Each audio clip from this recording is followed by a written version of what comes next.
Yasmin Costa. E o atacante Vinícius Júnior, mais uma vez, foi vítima de racismo jogando pelo Campeonato Espanhol.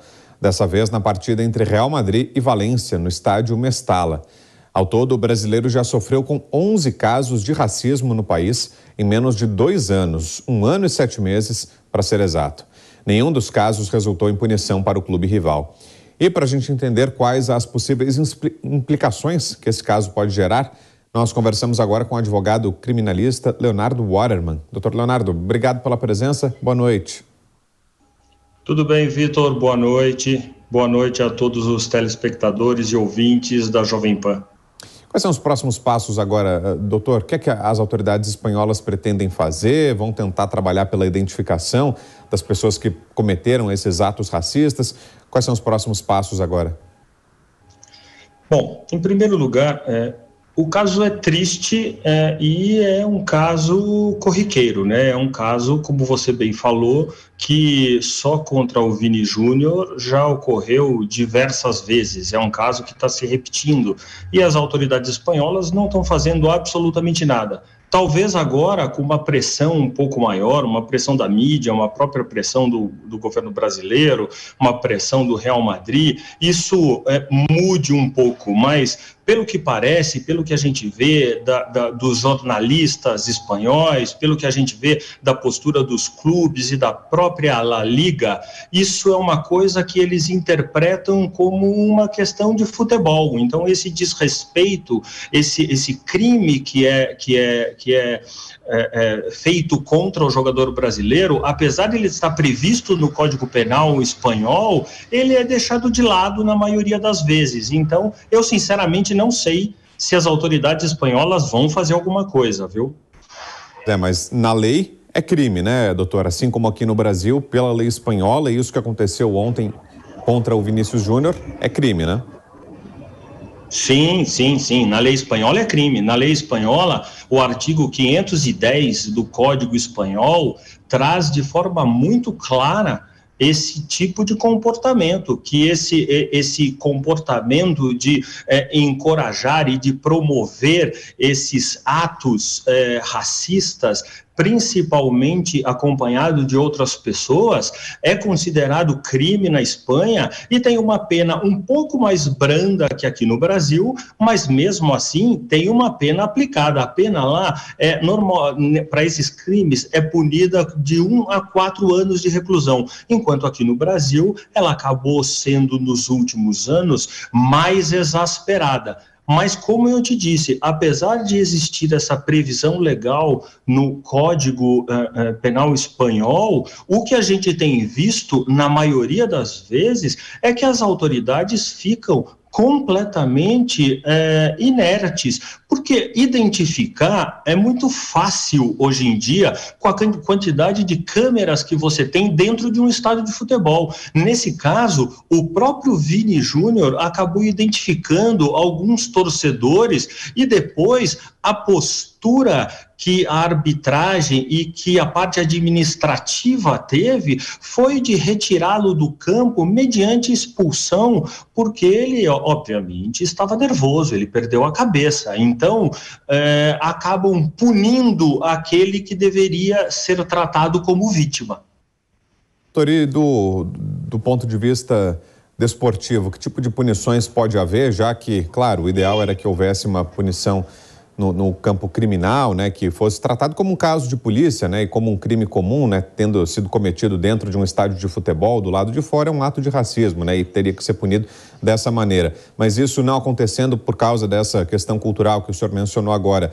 Do ponto de vista da justiça desportiva, o que é que pode acontecer, doutor?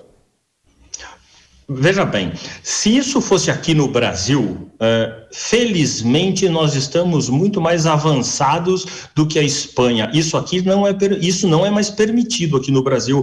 As pessoas já se sentem desconfortáveis com esse tipo de postura de uma ou de outra pessoa num estádio de futebol e elas reprimem esse tipo de postura. Se fosse aqui no Brasil, certamente o clube perderia mandos de campo, o clube certamente seria punido e perderia presença de torcida, os torcedores se identificados seriam presos e aqui, independentemente do tempo, o crime é imprescritível e inafiançável. Então, o torcedor ele poderia ser identificado daqui a 1 mês, 2 meses, 3 meses. Então, aqui é tratado como uma coisa muito grave, o que é correto. Agora, na Espanha, a La Liga, na maioria das vezes, ela acaba acobertando esse tipo de situação. Não existem registros muito concretos de outros casos semelhantes que a La Liga tenha tido uma postura mais dura em relação a isso, justamente porque ela interpreta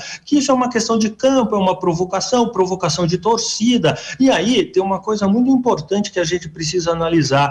Qualquer punição que fosse feita para o clube ele está prestes a cair, o clube ele está lá na linha de baixo da tabela. Então, qualquer medida que fosse adotada em relação a esse clube envolveria muito dinheiro, porque esse clube ia cair. Então é óbvio que é muito mais fácil punir o clube com uma multa de 100 mil euros, 200 mil euros, do que uma punição mais severa de torcida, de punição mais exemplar, e com isso acabar derrubando o clube para outra divisão, para a divisão B do Campeonato Espanhol, e aí o prejuízo seria milionário. Então, os patrocinadores e o dinheiro, eles acabam interferindo muito nesse momento. Doutor, e o ministro da Justiça e Segurança Pública do Brasil, Flávio Dino, disse hoje que pode acionar um mecanismo que permite que a lei brasileira seja usada pelas autoridades espanholas nesse caso, que é o princípio da extraterritorialidade. O próprio ministro disse que seria um remédio extremo, uma espécie de última alternativa, mas que isso poderia ser colocado em prática. Queria que o senhor nos explicasse exatamente o que é esse mecanismo, em que situações ele pode ser usado e como funcionaria eventualmente, doutor Leonardo. Muito bem, a extraterritorialidade é quando um país ele aplica a sua lei fora do teu território. Então, quando nós vemos um brasileiro sendo atacado fora do território brasileiro, nós usamos a nossa legislação, as nossas regras para punir uma pessoa fora daqui. Agora, sinceramente, isso é uma coisa que não vai acontecer.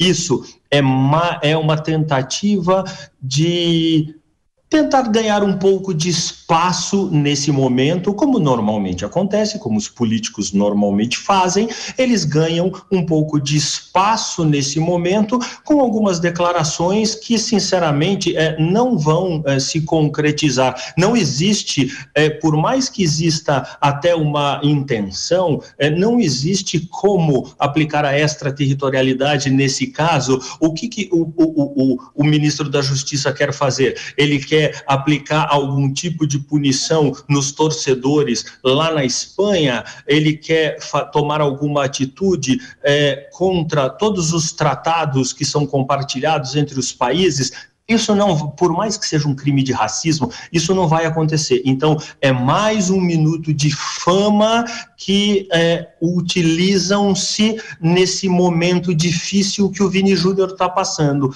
como acontece em outros casos e outras situações tristes que o Brasil e que os brasileiros vivem nos últimos tempos.